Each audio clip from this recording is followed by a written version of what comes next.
Hey everyone. Welcome to Unique Ways with Thomas Gerard, an audio podcast. Got a super special guest today who's a journalist who's been writing for over 15 years about architecture, design, and real estate development.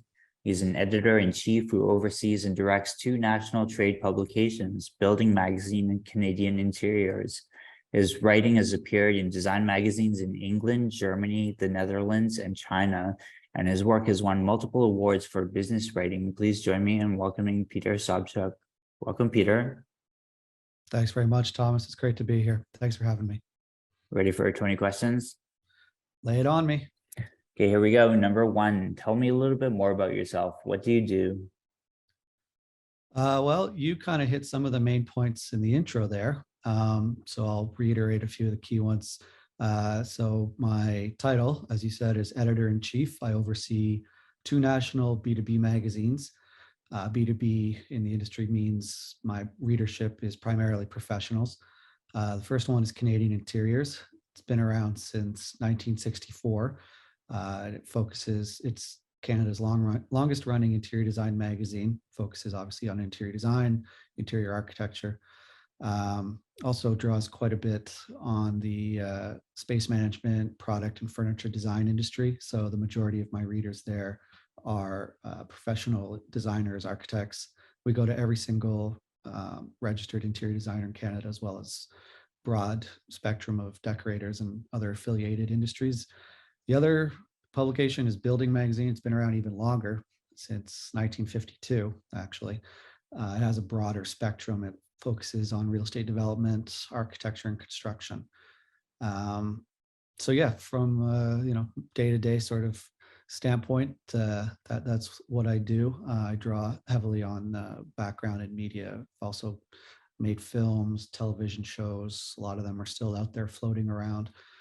A lot of them actually have something to do with design and architecture as well, which is great. But anyway, that's the gist of it. That's what I do. Awesome. And just for our audience, I should apologize here. I've been rescheduling this session for a few times, but it's super awesome to have Peter on finally. Number two, what's a key piece of knowledge that makes you different? To be honest, I wouldn't call it a piece of knowledge. I'd call it more a way of thinking. And I call it, for my purposes, I call it optimistic skepticism. I know that sounds kind of counterintuitive, but I find it to be a useful term, because what I mean by that is I am both intensely curious, but I'm also quite critical. So when I say critical, I'm kind of use that word in two meanings. It describes an analytical approach. I always want to know more about why things are the way they are. And that's what I get into the nitty gritty with people about, as I ask them why things are the way they are.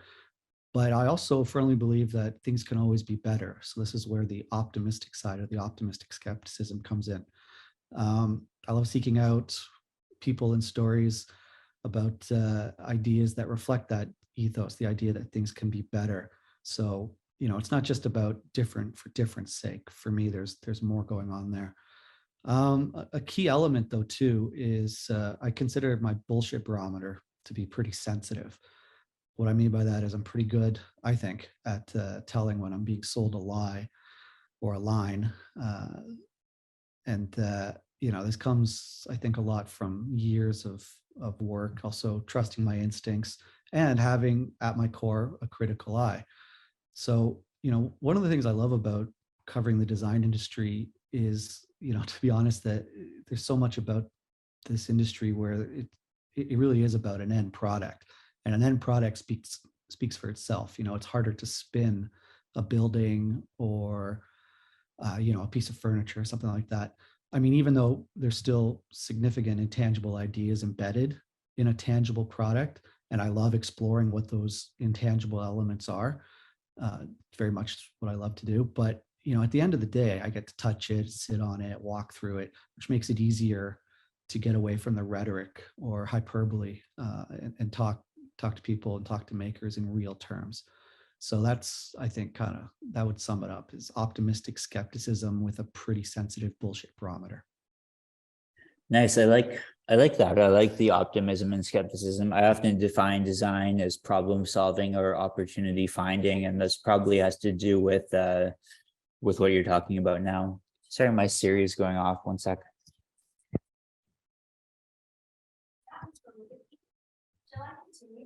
Okay, number three. Why this of all things? Why do you do what you do? Well, to be honest, I'm not sure what else I would be doing. This is kind of a tough question for me. I mean, you know, the best I can try to answer it or describe it is I kind of I'll go to my core element here. To me, at my core, I'm an explorer. And in particular, I'm driven by an exploration of two key things: ideas, and then how ideas are passed from one person to the next, which is kind of a fancy way of saying storytelling. I'm passionate about great stories. I'm also fascinated by how they're told, the tools used to tell them, how people absorb them. This is why media, quite frankly, is probably the most natural place for me to be, because, when I think about it, I think really being in the media business gives me the tools and the permission to explore. Let me take that a step further. What I mean by that is I'm able to take what I do and apply it to a subject matter that I'm not only interested in, but I actually feel a kinship to. What I mean by that is design. Design as a profession to me starts with design as a way of thinking, and that way of thinking is evident in the communication profession, quite frankly, and vice versa. Designing is quite a bit about communicating, which is why I love exploring the world of design and talking to professionals and all that. But at the same time, I'm not necessarily a member of the cult either, if you know what I mean. Like, I haven't drunk the Kool-Aid, so to speak. There's still a journalist in me who really wants to ask questions, and I'm not just taking things at face value. I like agitating designers. I like to try and poke a little deeper, get them to not just preach the party line, but really sort of dig deeper, get to the nuts and bolts of an issue, instead of just being enamored by the shiny and the new. So, I mean, that's kind of a long-winded way of answering your question about why do I do what I do. To be honest, I have a license to explore, to tell stories, and to ruffle some feathers along the way. So that's really why I love what I do and love that I get to do it. Nice. I like that. I think it points a little bit to this idea that design's always been very craft based and very kind of maker based, and now is kind of changing into something that requires more thought and more conceptual kind of probing, I guess. And I think we're all, as designers, starting to do that a little bit more.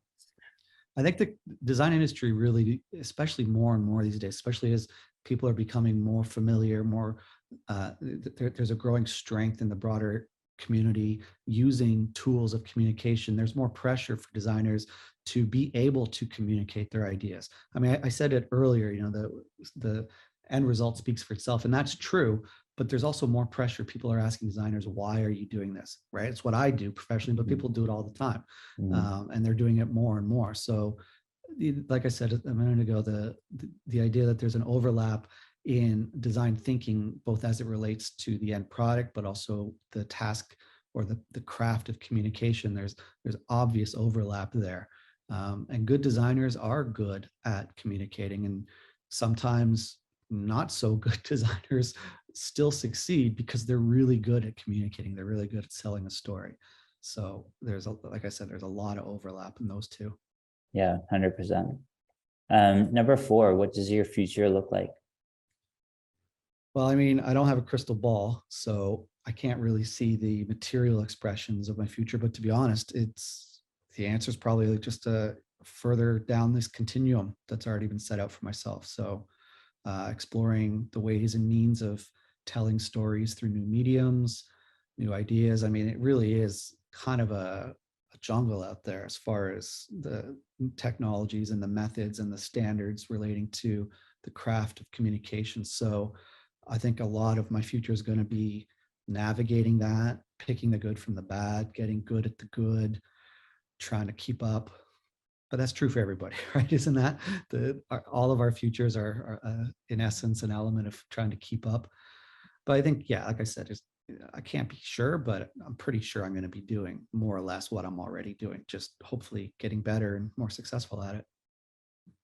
Great. And number five is a fun one because we were kind of back and forth about you recording from London. So let's talk about location. How does the notion of place play into what you do? Yeah, this is a good one because place, and now, although this is an audio recording, I'm telling you, I'm scratching the air when I say place. I'm putting in quotations. Place is integral to what I do from a subject matter point of view.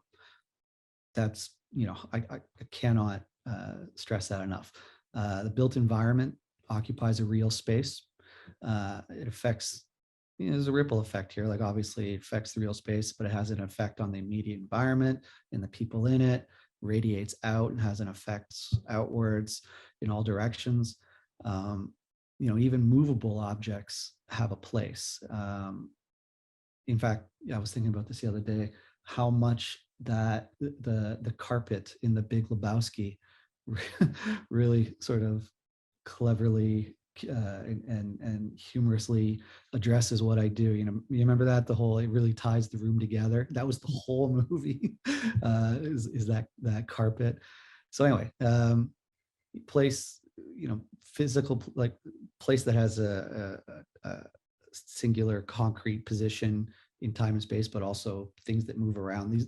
These all have importance. I mean, geez, libraries are full of books that explore the idea of the built environment and place within that. There's massive debates about placemaking in the urban realm, but it also gets down to the Gestalt principles of figure ground in a single room. I mean, it's that the scale is huge. So on and on. I mean, I'm having current debates right now with some designers about how fundamentally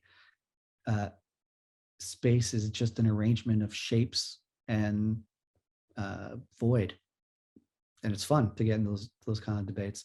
But okay, so that's sort of like the more high-end philosophical. On the flip side, place as it relates to my craft is almost a different answer because thanks to the digital technology and how it's transformed the media industry, I can do my job from anywhere. I'm in London, you're in Vancouver.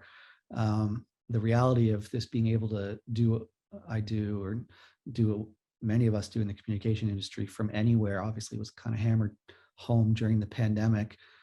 But that being the case, to me, it's always preferable to be able to interact with the building, right? And or an interior space or a piece of furniture, things that have physical space. It's always better to interact with them as opposed to a representational space.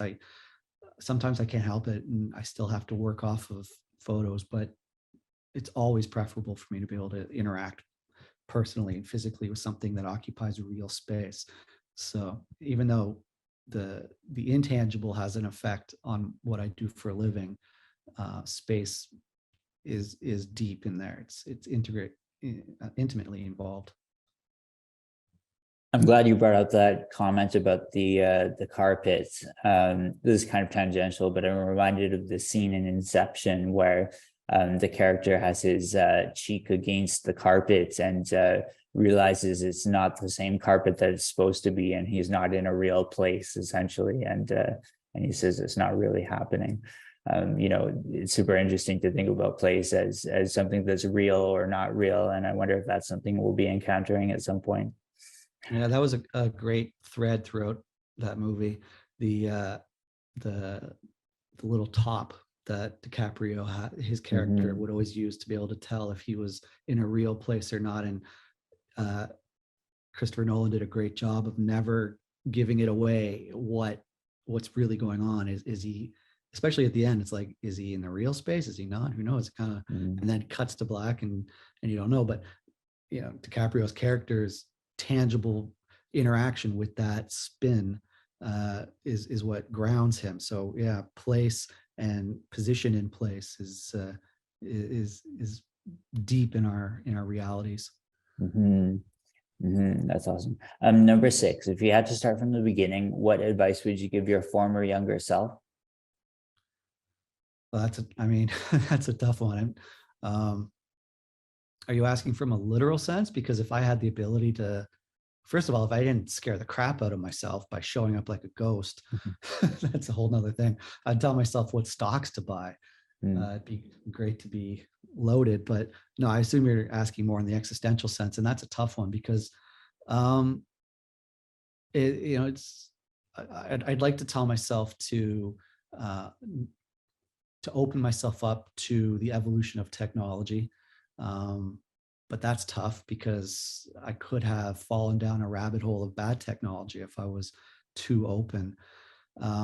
It's hard to answer that from a practical perspective. I don't know what I would have told myself in terms of how to navigate a length of road that goes deep into the woods and you can't see it from where you're standing. It's hard to explain to a younger self what that looks like. It makes, they have a hard time even making that make sense in their own mind. So I don't know, it's tough. I mean, I would probably tell myself more, just much more simpler things. I'd say be much more complimentary to people. All right, this goes back to what I was saying earlier, but my critical self, while that helps me to a large degree professionally, it's given me some hurdles to get over in life. Sometimes being critical comes across as being mean, and they're not intended to be that way, but there's a lot of incredibly sensitive people out there. So it's always easier to, as the saying goes, attract flies with honey than with vinegar. So I'd probably tell myself just be more complimentary to people, give more compliments. Nice. I like that. Our last episode with Todd Omatani, who's a VP at Fisker Inc., he talked about dealing with ambiguity, and he talked about going from being a production designer, designing, record covers and album covers, and then shifting into this ambiguous space where they didn't know exactly what they were designing for. And I wonder if that's something that we all kind of need to learn early in life and sometimes don't. Number Yeah, actually, seven. Yeah. it's funny you say that. You're speaking to someone about, of all things, album cover design. I was doing quite a bit of reading about that Oh, recently, and it's sort of like a side passion. But one of the stories I was reading, really, it started off talking about album design covers, and then it spun its way into a weird place where it actually spent most of its time describing how the record industry isn't about making things anymore and how that's a problem. In the mm, past, the record industry owned material, right? It owned 45s, it owned vinyl, and then it owned CDs, which was great because it gave them a chance to just relaunch old catalogs. And this whole time, designers, artists, illustrators were making money doing album covers, and then boom, the digital age came along. Very hard to do anything with that from a material perspective. mm, Anyway, this is a weird segue, but the only reason I bring it up is because it's back to your question about what would I have told a former, and I was talking more about the emotional side of things, about mm, maturity, and talking about, I would actually tell myself, spend more time learning the business side of things. mm, Spend more time looking at the money, follow the money. And that's hard to do to someone with a creative artistic bent. And I'm not sure I would have even listened to myself. But the reason you said that thing about album covers triggered that reaction is the record industry is a great example of how that's an industry that succeeded or failed based on following the money. mm, And sadly, there's a lot of corpses along the road of those decision makings. mm, Not everyone agrees with everyone about how things happened, but the fact of the matter is, money talks and bullshit walks. And mm. if I was younger, if I could tell my younger self, pay more attention to how the business of the communications industry is evolving, that might have changed the landscape quite a bit. Who knows? I don't know. Nice. Number seven. What's a day in your life like? Well, it's easier to answer that more as like sets of days because it's depending on what's going on at any given time and what needs my attention. What a common thread throughout every day is having to manage emails and stay in touch with people. That's a massive part of what I do. Like everything from an editorial standpoint comes to and through me.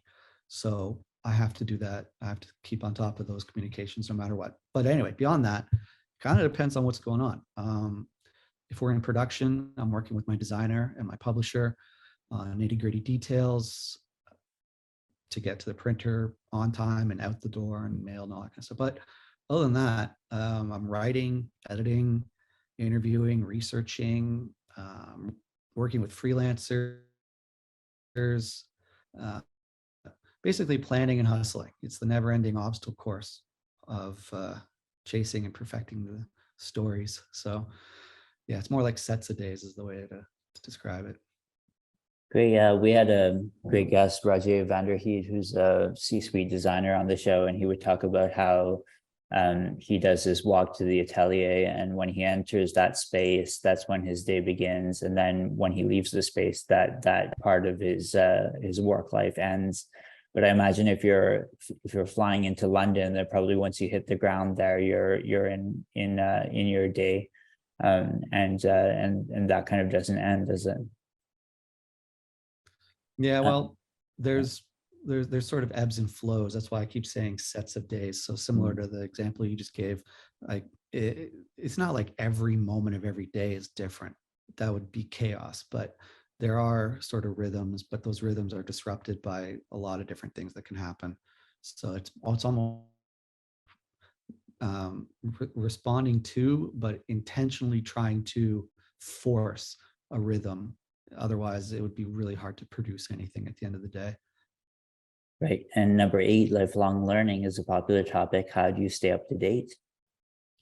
Yeah, you know what? To be honest, I read constantly and I talk to people constantly. Um, I mean, I have to be honest, there are some inherent benefits to what I do. I'm exposed to information constantly, surrounded by experts. They all, well, not all of them, but a lot of them like to talk. Very happy to talk. And I'm very happy to talk to them. So, doing my job, one could argue, is a form of lifelong learning. But that's true for a lot of people. So, I mean, as far as sharpening the tools of my craft, let me try to think. Okay, so, well, okay, honestly, time management has a lot to do with I can, what I can and can't invest time and effort into doing in terms of lifelong learning. So, Mm, I try to take courses, most of them online. It's harder and harder to justify going to a campus anymore.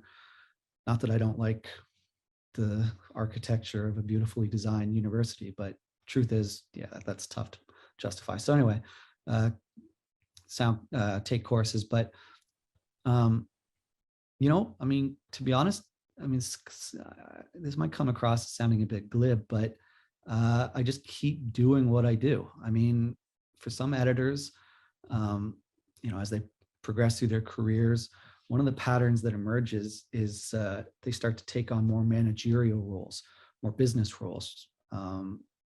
They absorb more marketing or sponsorship tasks, business related stuff, and they write less and less. I sort of saw that coming. I spent a bit of time in a very large publishing company, a magazine publishing company, and so was exposed to a lot of different, let's say, like editors along different stages of the steps of the career, so to speak. And so I sort of saw how the evolution progresses depending on how involved you get. And I saw how some of them went. And I decided, you know what, no matter what, I want to stay involved in the writing side of things. So I purposely keep my writing wheel spinning because, like anything, you use it or you lose it. Um, yeah, it's funny though. I mean, I sometimes read things I wrote earlier in my career, and first of all, I remember a conversation I had with some veterans in the B2B publishing side of things, the editor side, and I asked them these questions. They're like, "I never go back and read the stuff I used to read. mm, It's embarrassing." But I was like, "No, I don't." And then you're not really like you're not seeing your own uh, progression, your own evolution. You're not mhm. seeing if you're learning anything. So I mean, I still every now and then go back and look at earlier things I wrote. And yeah, it's hilarious. I notice how much I feel how much sharper my style has become over time, and Mm. that's both byproduct of just doing it more and more and more, but also doing it with a certain amount of focus. And that comes from keeping your mind open and like going back to your original question. It is lifelong learning. If you're doing it mindfully, it will have an effect on what you do. Yeah, I think that's a underrepresented answer that, as you're going through your profession, as you ramp up and as you continue with your profession, you are doing your lifelong learning. Yeah, that makes sense. What tools do you use? Are you both digital and analog? Yeah, that's an interesting question. I still have a pencil and a paper, next to me at all times. Right, But technically, I think I would fit the definition of the digital nomad. right. I use a computer and my phone and the internet are, it's almost like being hooked up to some kind of almost like I'm blanking on a good example, but I was trying to think of a medical device that you have to be hooked up to all the time. Mm, But yeah, so, and access to the digital world and all that. So yeah, these are the core elements of my activities. But you know what? I say that in one breath, but I mean, I got to be honest. I'm pretty sure that to most modern digital nomads, I would come across as a Luddite.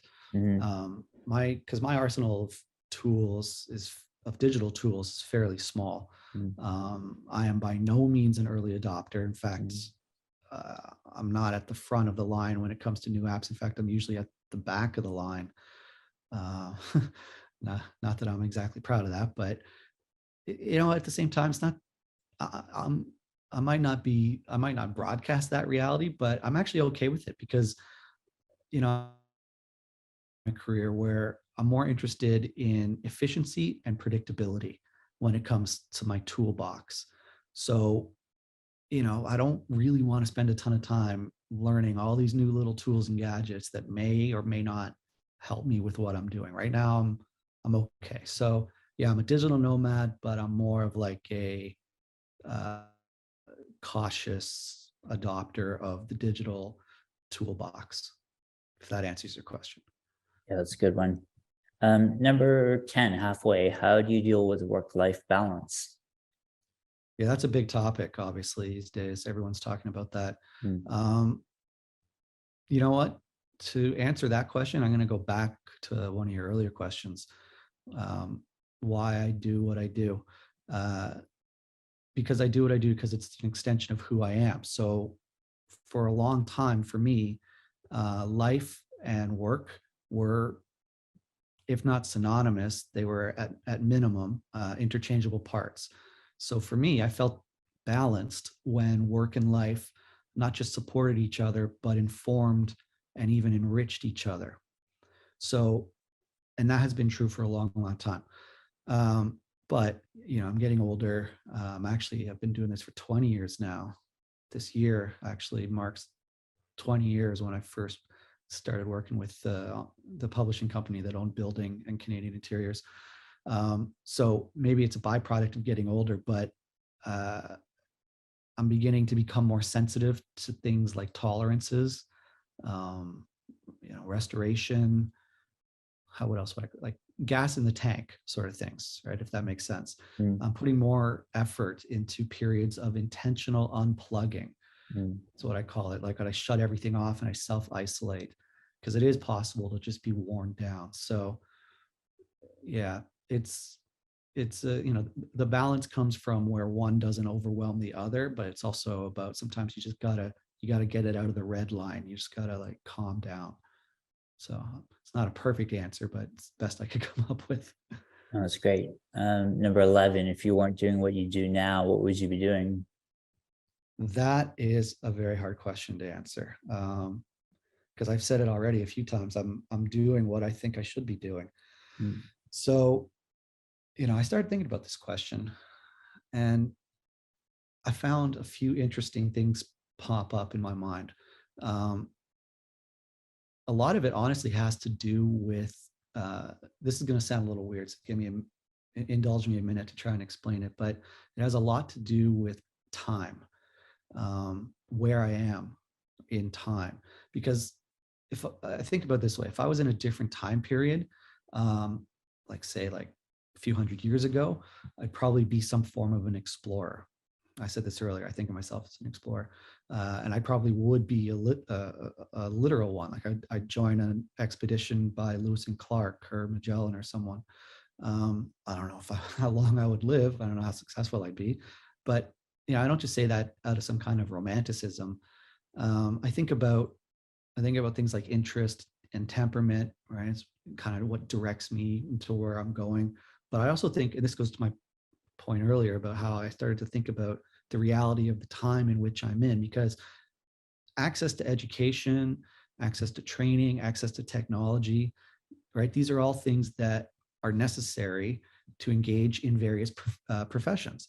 And the reality is, we are in, and I'm extremely grateful to be in this day and age, because I have access to education and technology that really has really leveled the playing field Mhm. and opened the doors when it comes to the communications industry. If I think one or two lifetimes ago, the chances are that despite my interests and temperament, I would not have been.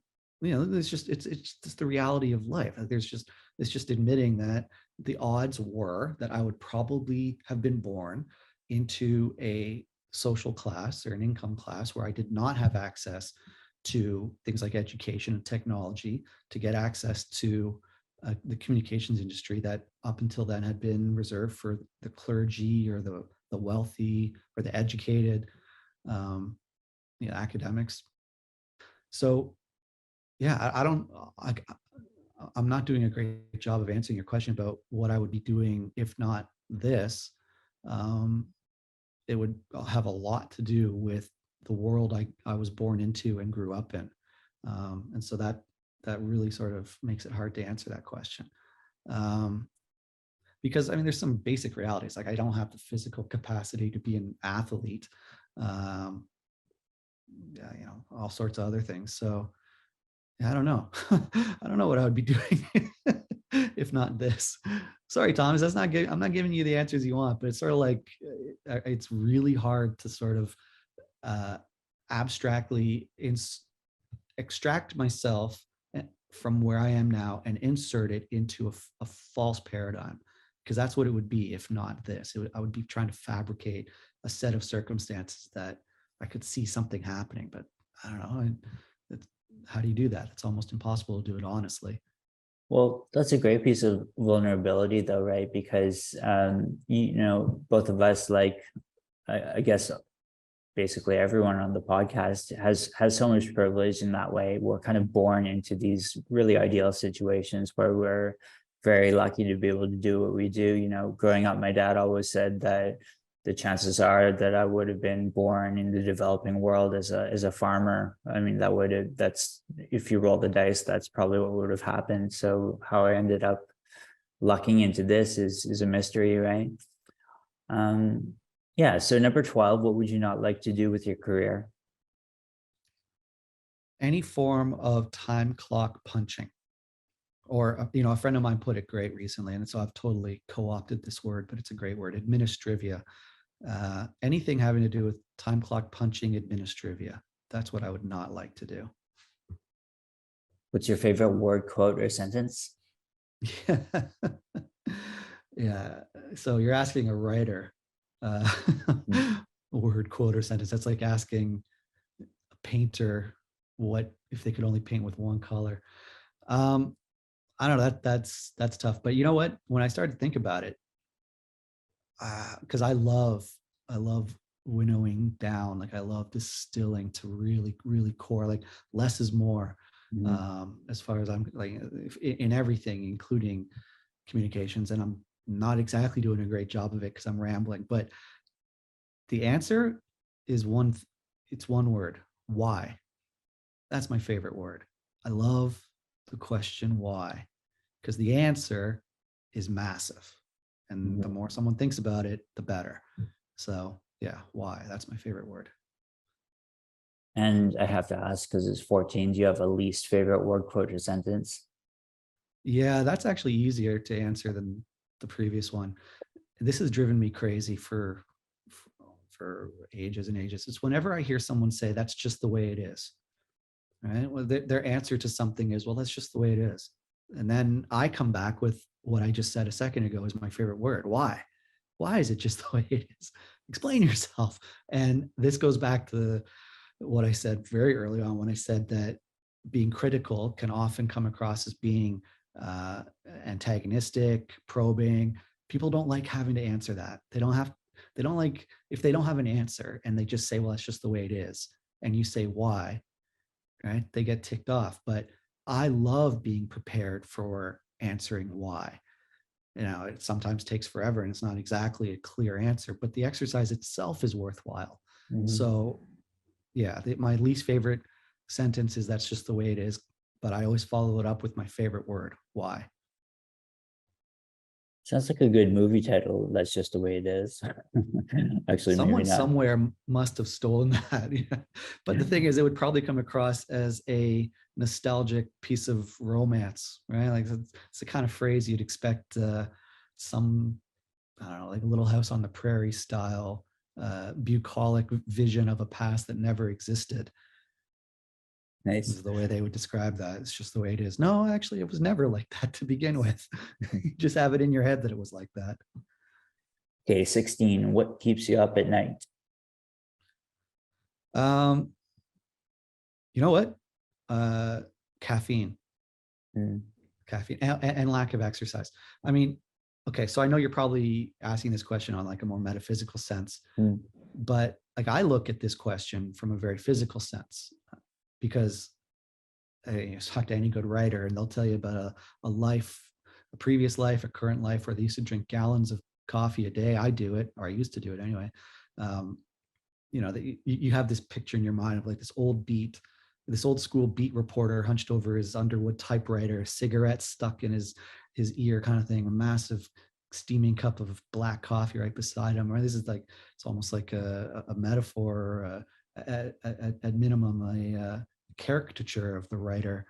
But the truth is that if I don't stop drinking coffee by early afternoon, I'm screwed. Like it messes up my ability to sleep. And same goes with exercise. I was thinking about this the other day, actually, that like I'm prone to getting into like a monastic. That's a tough word to get out. A near monastic stretch of reading and writing and mm, going back and rewriting and stuff, and barely moving, just mm, hunched over my computer. And then I wonder why I sleep like crap, mm. right? So, the brain needs movement, diversity, and all that kind of thing. So, yeah, it actually takes effort to get in control of those things. Lack of sleep is a problem. So, what keeps me up at night? Caffeine and lack of exercise. I recently started keeping both calf and decaf available for myself so that because I realized that it's just the taste of the coffee, it's not necessarily the caffeine, and that's helped with sleep a bit. I'm actually I'm the opposite. Oh, It is the caffeine. I don't like coffee ice cream, yeah, coffee flavored cakes. Like it's okay. It's not the worst tasting thing in the world, but really yeah, I'm an addict. I'm in it yeah. for the caffeine. Oh, So I yeah. need like 5 cups in the first 2 hours of the day. Mm-hmm, Otherwise, I'm an even more uh, embarrassing mess. mm-hmm. Similar. 17, what's a dream you're chasing? Well, it's not so much a dream as I would view it as opportunities. It's like I was saying earlier about we're at a really interesting time now where there's a convergence of storytelling mediums, um, precipitated largely, I would say, by an evolution of, not just communication technology, but a lowering of the costs of that technology that has opened all kinds of doors for exploring and experimenting with different ways of telling stories. Mhm. Um, and I'm really excited by that, by those opportunities. It's almost like I was saying earlier, I would be an explorer. Like I look at this as almost a new frontier.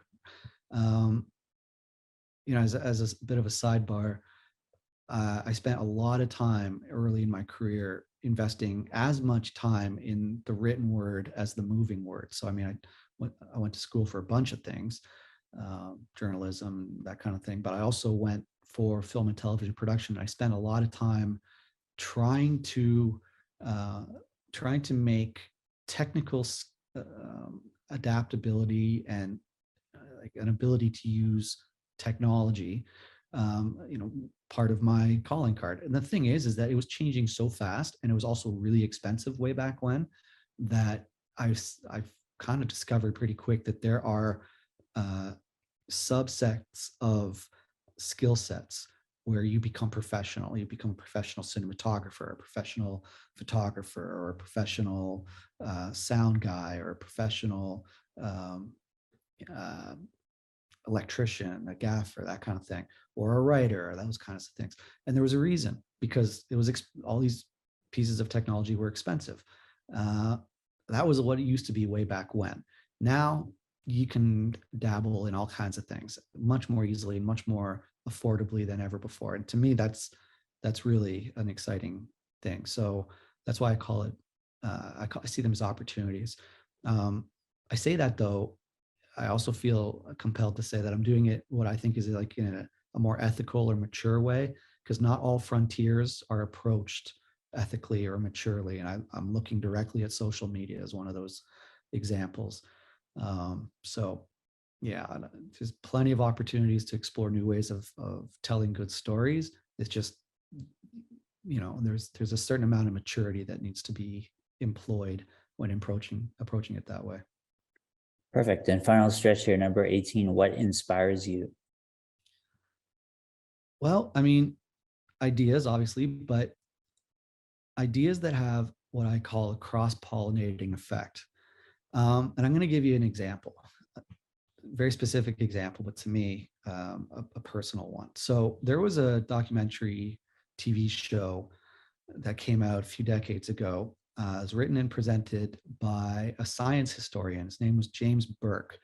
And he had a previous life in academia, but then he did these TV shows, and they explored, how do I describe it? They explored key moments in Western history where knowledge and science and technology essentially changed the way the Western world thinks. What to us is almost unconscious, how it really was revolutionary back then. And the series, there was actually a few series. He was involved in a few of them. Um, One was called Connections. The other was called The Day the Universe Changed. And there was a few variations of Connections, actually. It's Connections 2, Connections 3, whatever. And they were produced by the BBC actually in the early 80s. I didn't know this because I was living in Toronto. And so they only were broadcast to us, ironically, on the Learning Channel before it became TLC and had nothing to do with learning. But anyway, it was they were rebroadcast in the 90s, the mid 90s. And that's when I saw them, and they blew my mind. They absolutely blew my mind. They blew my mind because not just because of the subject matter, but also how they told the story. Uh, there was obvious enthusiasm, wit, perfect dry British wit. I love British wit; it's the best. But pace, locations. It wasn't cheap, but it wasn't over the top expensive either. It wasn't like green screen. There was no green screen back then, I don't think. But anyway, the series struck me and still does to this day. Whenever I can, I rewatch old episodes because of how it used both a medium and a mentality to communicate complex ideas. And these are very complex ideas. And it did it in such an efficient but inspiring way. And I remember watching an episode and then sitting back and going, wow. And that's what I love. This is your question, right? Your question is what inspires me? I am inspired by by being on the receiving end of a great story, having.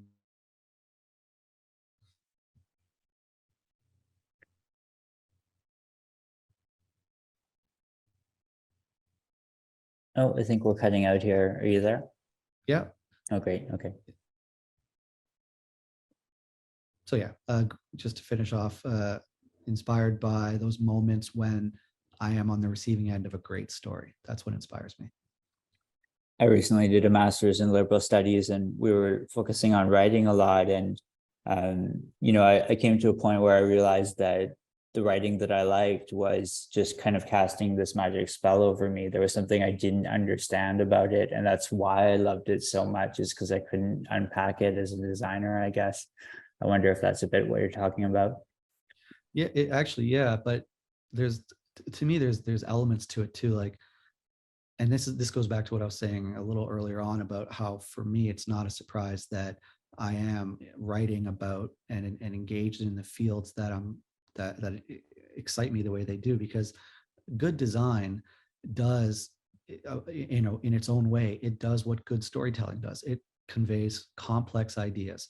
I hate um, sort of these hyper esoteric, like, stories that are only meant for an incredibly narrow audience, and they're told with a tone or a methodology that's, in essence, it's kind of snobbish.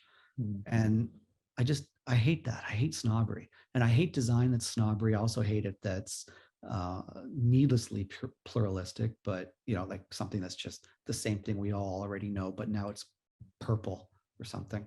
um, but yeah, it's like, this is what was great about this, what James Burke did, this series, is because you could easily just spend your whole life swimming in the pool of academia, reading academic books for an academic audience about very complex ideas about how certain moments in history changed history, blah, blah, blah, blah, blah. And okay, fine, that we need those people to do that. But I am way more interested in being excited by those complex ideas, but told in a way that are accessible, Mhm. right? That are transparent and accessible and make you want more, instead of having to sit there. Because I sat through a zillion undergrad classes where I was listening to a guy who thought he was the smartest guy in the world on this topic, and the audience was an unfortunate afterthought to uh, getting paid. Right? And Mhm. you could just feel it coming off him. I was like, oh, wow, you're wasting my time, I'm wasting your time, why are we doing this? And then I go to another class, and there's a guy who loves interacting with the audience, or class, and is invested in saying, okay, I know something, and I know you don't know it. I don't need to be an asshole about it. Let's find this enlightenment together. And that's what I love. I love is being almost like energetically charged by someone with that level of enthusiasm. And it's true in design as well. Like, there are architects and designers who spend a lot of time saying, yeah, you think a chair is a chair is a chair, but there's some really cool stuff we could do with this. Let's explore it together. Let's talk about it together. Let's tell some good stories together. And I love that. I love finding those people and helping tell their stories. Great. 19, any advice you'd like to share? Really, I mean, it's kind of sums up everything I've been talking about. Be thoughtful and be careful in how you communicate. That doesn't mean be fearful, doesn't mean be nervous, doesn't mean be uh, um, trepidatious and wanting to only say things people are going to want to hear. No, that's not at all what I'm talking about. But what I mean by be thoughtful and be careful just means put some effort into it. Right? It's not a That's the problem. I think a lot of the case with things like social media, with Twitter, is it has reinforced a throwaway approach to communication, which I Mhm. think is harmful. If you thought about it before you posted it, maybe you wouldn't be in as much trouble as you are now, right? I Mhm. say that to some people. Anyway, so yeah, be thoughtful and careful in how you communicate. That's my advice. Great. And number 20, how do our listeners keep tabs on you? What should we be doing to check you out? Well, like I said at the top of all this, so both of those magazines are online. Canadian Interiors also exists in print, but yeah, they both exist online. So you can find me there, canadianinteriors.com, building.ca. I have a podcast, Bevel. It's available on a bunch of platforms. So yeah, I don't know. It's just it's almost like just the normal way these days. Let's go to you can find my email address on either of those magazine sites. Get in touch with me that way if you got something really interesting going on. If you're a designer or architect, you got something cool, I'd love to hear about it. But yeah, you can keep tabs on me through those different platforms, the magazines and the podcast.